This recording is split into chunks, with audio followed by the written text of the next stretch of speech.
So now we are looking at the stored procedures. For the stored procedure, we said that the stored procedure are mainly used for the set of SQL statement, insert, update, and delete, and select as well.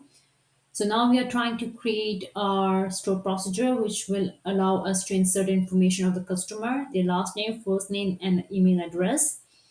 Same manner how we have created our triggers, we can also create a procedures. We will have a delimiter first, the same keywords we had it earlier.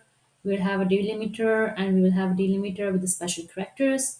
Make sure the delimiters, after delimiter, there is a space and then semicolon, so you do not have any mistake here. We use a clause as a create procedure. In order to create the procedure, we give it a name. So we want to insert information, which means we are inserting a new information about a new customer. So it will be an add customer, the parenthesis, and we have our parameters inside parentheses.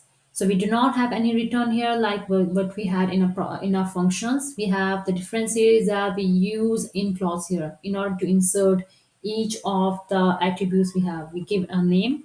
So we all have a last name and first name. We added a new right in front of the names.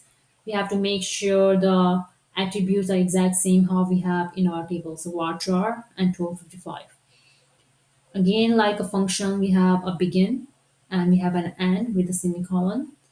And as we are inserting a record, so it will be same like how we have done earlier in our week 7, where we have learned how to insert information. We will be using a clause called as insert into the name of the table, parentheses to identify which attributes we want to insert information. As we are inserting only these three values for these two attributes, we have to make sure they are in the correct order. So last name, first name, and email address, the values, and these values should be the same exact match to the parameters you have identified in the procedures.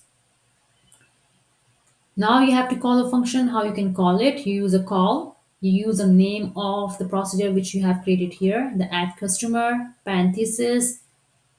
Each value should be inside the single double quotations. So I have an error here, but you can have to make sure that you're including a parenthesis here. So let me show you. So now if you look at here, we do not have any stored procedure, but you can, in case if you want to see where exactly the trigger is created, we have created triggers for the transaction. So inside the transaction, you can find the triggers, and this is a trigger which we have created earlier. And now we do not have any stored procedure. We want to create it. So I'm using the same code which I have explained to you now. So it is created. Now I want to use this procedure, how I can call the procedure. We call it as a call procedure.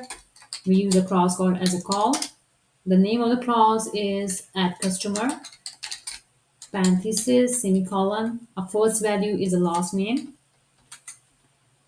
So let's say it is Alfred, and the second value is S, and the third value is mainly for the email.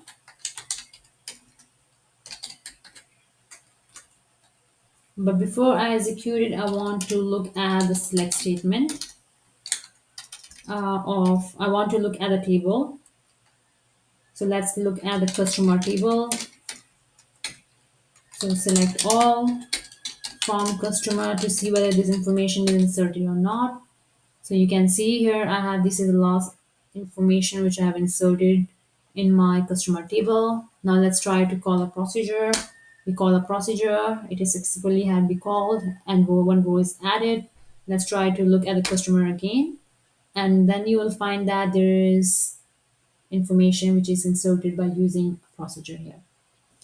So this is what you have to do for the procedure. If you have any questions, feel free to ask me.